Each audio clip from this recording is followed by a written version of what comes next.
Talk for a minute about this net neutrality issue, which is a closely related issue. The feeling that the companies which are basically pipes and have built these networks and certainly deserve in capitalism a return on these networks are now trying to actually use that leverage to kind of create differential pricing, differential access among different kinds of people on the internet. Is that a problem, or how do you feel about that? I think anything that impinges on the ability of people to have access is something which we ought to be very careful about. I understand the argument, and I've been briefed 100 times on it by the various interests, and I understand that when you control the pipe that you should probably be able to get profit on your investment, et cetera. But at the same time, I do worry about the consolidation of it. Again, as I see technology evolve, and I don't mean to shove everything off onto just let's wait and see what happens, but I've seen Congress act too many times because of a pressing issue that comes upon us, so we act and then we have the unintended consequences. So I've been back and forth on this issue, to tell you the truth. I come down on the side of maintaining net neutrality, at least for the present time. Now, when you mean by maintaining it?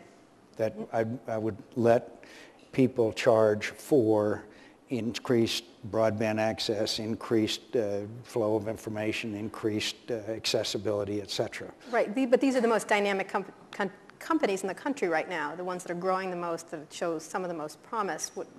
How do you balance that?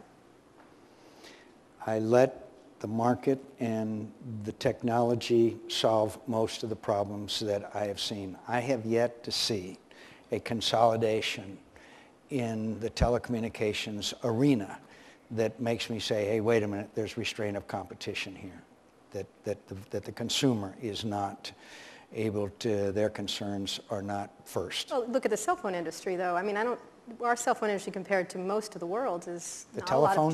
A lot of the cell phone. Again, it's like broadband. Yeah, We've made strides, but we're still behind other countries. Why should the United States of America, because of the structure we have, the regulatory structure, be behind? I just came from my friends at Qualcomm. They're going to stream 20 videos to my cell phone.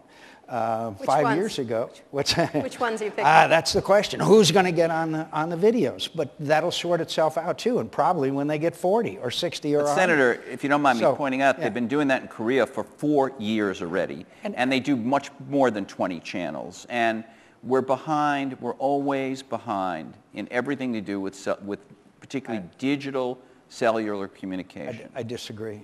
I disagree that we're always behind. In fact, we invented it, and we have made significant advances. Have there been impediments? Yes. Has competition usually come out that we've come out okay? But if I had to say, would I rather have Korea's technology or ours, I'd take ours every time.